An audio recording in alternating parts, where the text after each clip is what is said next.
Hola, soy la Basmati de nuevo con vosotros hoy para hablaros de Simonetta Vespucci, la musa de Botticelli. Simonetta viene a ser como la reina de corazones del Renacimiento en la Toscana. Se había casado con 16 años Vespucci. Ella venía de los Cataneos, que era una familia poderosa que en un momento dado genovesa, que en un momento dado se tiene que exiliar y se va a la Toscana. Y allí se conoce cuando es jovencita. Realmente ella era catenera de apellido. Botticelli la pinta en cuadros después de haber muerto. Botticelli es un pintor que se pone de moda en su momento, pinta muchísimas Madonas, es un pintor muy expresivo, ya sabéis, el nacimiento de la primavera es una preciosidad, el neoplatonismo. Él estaba enamorado platónicamente de Simonetta, por eso salen montones de cuadros suyos. Las Madonas, yo qué sé, tanto cuadros de mitología. Lo que pasa es que Botticelli, después de Savonarola, va a entrar en crisis y va a pintar poco o nada. Al final de sus días, había ganado mucho dinero, pero al final de sus días, si no llega a ser por sus patronos, realmente él se hubiera muerto de hambre, porque en aquella época, como comprenderéis, no había ningún tipo de seguro. Pintaba, ganaba dinero, no pintaba, no ganaba dinero. Entonces él tiene una crisis con el monje que crea la hoguera de las vanidades y en un momento dado el Papa hace que lo quemen a él en la hoguera y aparte los ciudadanos estaban hartísimos de él. Muchas pinturas de Botticelli se perdieron ahí. Es decir, una cosa, Botticelli se pone de moda con los prerrafaelistas en plena época victoriana e inglesa, aunque había sido famoso en su época. Sin embargo, hasta 3 siglos después, 4 siglos, 3 siglos yo creo, el 19 no vuelve a estar de moda. Entonces vuelve a estar de moda también Simonetta Vespucci porque aparecen muchísimas de sus obras. Bueno, voy a ver si os cuento cosas. Simonetta Vespucci, realmente los Vespucci, que era una familia poderosita, la Toscana, son familias de Americo Vespucci, el que descubre a América. Bueno, voy a ver si lo cuento y voy introduciendo cosas. El 26 de abril de 1476, en Florencia queda sumida en el duelo porque muere nuestra Simonetta con 22 años, se supone que de tisis. La élite cultural que rodea a Lorenzo Medici, el magnífico, la coronan como la quintesencia de la belleza del 400. El propio Lorenzo, que es el más inteligente de todos los hermanos, que va a morir con 42 años y tiene 10 hijos, me parece que con una Orsini. Él también tenía un amante que lo casa con un amigo para disimular el hijo que tiene. Bueno, en palabras del propio Lorenzo dice, su belleza era espectacular, de talla seductora y sublime, y toda su piel blanco, pero no pálida, lozana, pero no lustrosa, en el caminar y en el baile, y en todos sus movimientos resultaba elegante y cautivadora. El velatorio por el que desfilan miles de personas se efectúa con el féretro abierto, el descubierto, y los poetas dejan escritos que está incluso más bonita, más bella que en vida, porque era guapísima. El magnífico Lorenzo no está en Florencia cuando ella muere, pero según él hay una nueva estrella, aparece una nueva estrella que nunca antes había visto a partir de la muerte de ella. Eh, con la muerte de Simonetta, los nuevos literati hacen muchísimo poema a la ninfa Simonetta. Y nuestro Botticelli la va a pintar en montones de cuadros después de muerto. Y eso es lo que va a ser fascinante para los prerrafaelistas. Botticelli era muy expresivo, no tiene la profundidad de sentimiento de un Leonardo, pero sin embargo es muy expresivo, sus cuadros son muy valiosos y sintetizan todo lo que es la Florencia del Renacimiento. Dotarla de aura mitológica sirve para convertirla en un mito erótico sin faltar a las reglas del decoro. El pintor favorito del grupo, que es Sandro Botticelli, que le llamaban Botticelli, realmente es el cuarto hijo de un matrimonio y nace cuando su hermano mayor tiene 25 años, que se llamaba Giovanni. Giovanni lo adopta y no sabemos, le llamaban Botticello, pero no sabemos si es porque le gustaba el pirriqui o porque era gordo, porque Botticello también es gordito, así, botellón. Y entonces, como era Botticelli, pues ya se le queda, como pasa en los pueblos, el padre era curtidor y le iba muy bien, ¿eh? Vivían en una casa de campo. Pues ya se quedó la familia con los Botticelli. Botticelli es plural de Botticello. Bueno, Sandro Botticelli lo plasma a la perfección en un retrato que a Simonetta escapan unos mechones del pelo del vespayo. El vespayo era una redecilla que había introducido Leonor de Toledo, eso es muy español, una redecilla trenzada en oro con perlas que se pone, mi madre se la ponía en los años 50, y muy, muy femenino, muy favorecedor. Eso es el vespayo en italiano, la redecilla de perlas, que es posible referencia a la Vespucci, que se le escapa cabello. Bueno, a los varones de la época se les ponen las pupilas ahí que se les salen, se les dilatan. ese detalle que tenía un pelo larguísimo. La dama además toca su peinado de fantasía con plumas, estaba prohibido. Las plumas de garza real que estaban prohibidas por las leyes suntuarias de la época. Qué prohibiciones más tontas, ¿no? Simonetta es hija de una prominente familia genovesa, como os he dicho, que son los Cataneo.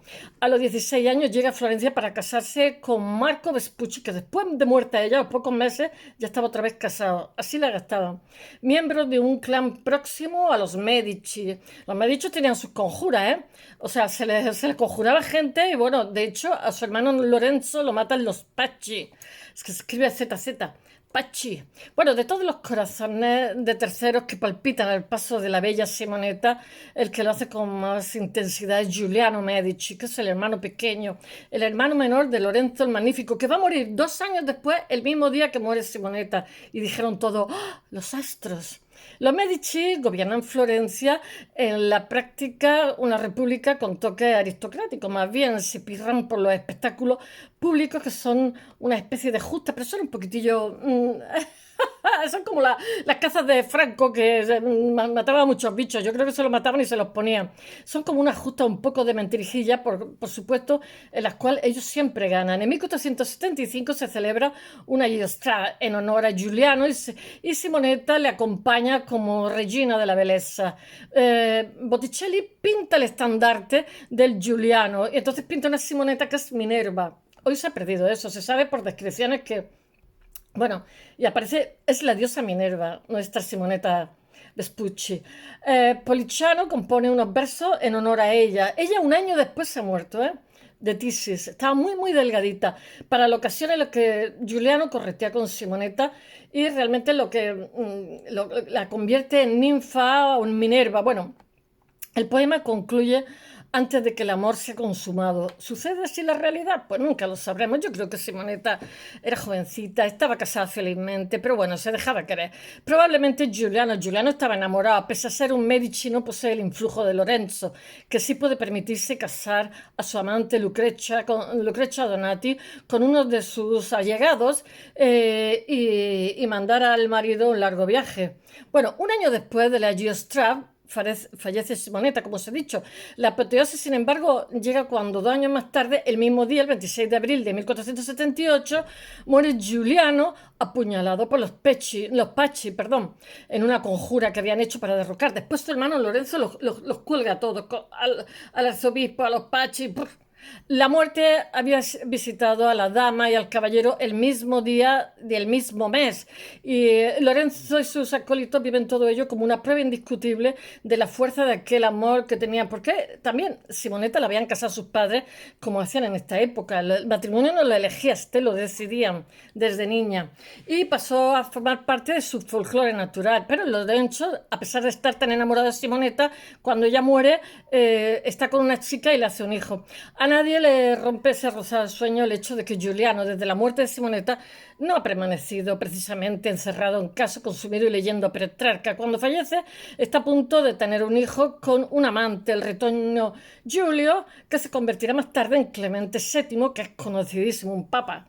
Lo mundano y lo platónico siguen sus propios caminos. Todas las damas que pinta Botticelli se identifican alguna que otra con Simonetta. Yo creo que la mayoría, por no decir todas. En el siglo XIX los victorianos redescubren, los victorianos, más bien los prerrafaelistas, que sí son victorianos, redescubren al artista y resucitan el culto a Simonetta.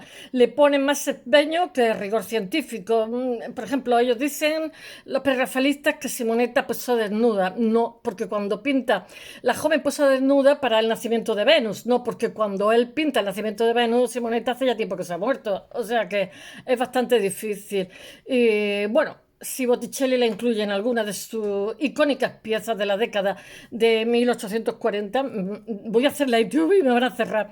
Sea la primavera, Minerva y el centauro, todas ellas son post-mortem. Los expertos, sin embargo, no se ponen de acuerdo con el tema a la hora de identificar a Simonetta. Es que la veo en todos sus cuadros, son todos iguales. Son una chica rubia alta, con las piernas largas y el pelo muy largo, entre rubio y pelirrojo. Quien propone a algunos más de ser mujer con unos rasgos definidos, lo convirtió en un ideal quizás de Botticelli, que replicó una y otra vez. Botticelli nunca se casó y una vez lo acusaron de sodomía, pero eso no era gay. Se entregó a su trabajo y él estaba enamorado platónicamente de Simonetta. Más consenso existe en identificar a Simonetta con algunos retratos, pero no existen pruebas. Es que nadie se molesta en identificar a la dama en cuestión, porque realmente el Renacimiento se fija más en los hombres que en las mujeres. Mientras que un buen número de retratos masculinos de la época están asociados con nombres, poquísimos se asocian a los femeninos. O sea que el Renacimiento no fue progreso para las mujeres en absoluto. Las damas siguen siendo pasivas, siguen estando en un altar inalcanzable. No sé, los historiadores revisionistas lo que pasa es que se preguntan si el Renacimiento también lo fue para la mujer. Yo también me lo pregunto, más allá de constituirse en objeto de deseo. Yo creo que no. Estaban igual que en el medievo. Solo existe una posible imagen de Simonetta tomada en vida, que es un maltrecho fresco de Giuliano descubierto a finales del siglo XIX en la capilla Vespucci de la iglesia de Ognissanti. Ognissanti son todos los santos de Florencia. 6 retratos compiten por ser efigies suyas post-mortem, pero ninguno cuenta con el consenso de los estudiosos. Por ejemplo, en la colección, es que Botticelli está por todo el mundo, el Uffizi también, en la colección Muraveni de Tokio figura la Bella Simonetta de Botticelli. Es una tabla que los especialistas del style de Frankfurt llaman retrato idealizado de una joven, que es Simonetta, y le atribuyen al taller de Botticelli. Para una joven que ha pasado la historia por su belleza, realmente no deja de ser irónico que no conozcan su verdadera imagen. Pero si son todas rubias altas con el pelo largo, medio pelirrojo, porra. Hay otra obra que es el retrato alegórico de una dama y que es otra vez Simonetta Vespucci. Mirad, mi blog lo voy a poner de retratos para que veáis que todas tienen la misma cara, son altas, con el fémur largo, rubias, pelirrojas. Otra Simonetta, tenía Simonetta en la cabeza. Bueno, esta pertenece a una colección privada y es del taller de Botticelli de la década de 1480. La primera versión era un típico retrato idealizado. No había paisaje al fondo, solo cielo azul, y la dama no tenía un pecho al descubierto que oprime para que salga leche. Se desconoce por qué este último y peculiar añadido. Claro, es toda una iconografía, cada época tiene su iconografía. Si quien encargó la obra fue un Medici, existe una posible explicación, porque Lorenzo el Magnífico poseía un camafeo de una bacante que vertía leche en el interior de un cuerno, una representación de la fertilidad. En el caso de Simonetta no se trata de su fertilidad en el sentido biológico, sino como una dona inspiratrice. Y después también hay una Cleopatra que está atribuida no a Sandro Botticelli, sino a Piero de Cosimo. Antes se decía que era de Botticelli, y esta posible esfinge de Simonetta es un callejón sin salida porque la bautizó con ese nombre Giorgio Vasari. Entonces es como un lío lo que hay ahí. Pero sin embargo, la leyenda inferior alude a Simonetta. ¿Cómo es posible que la que encargó la casta sexualidad del 480 fuera retratada en topless? Pues bueno, porque la imaginación es prodigiosa. La inscripción es posterior a finales del siglo XVI, lo que añade todavía más misterio. Pero entonces la pieza entra en posesión de la familia Vespucci.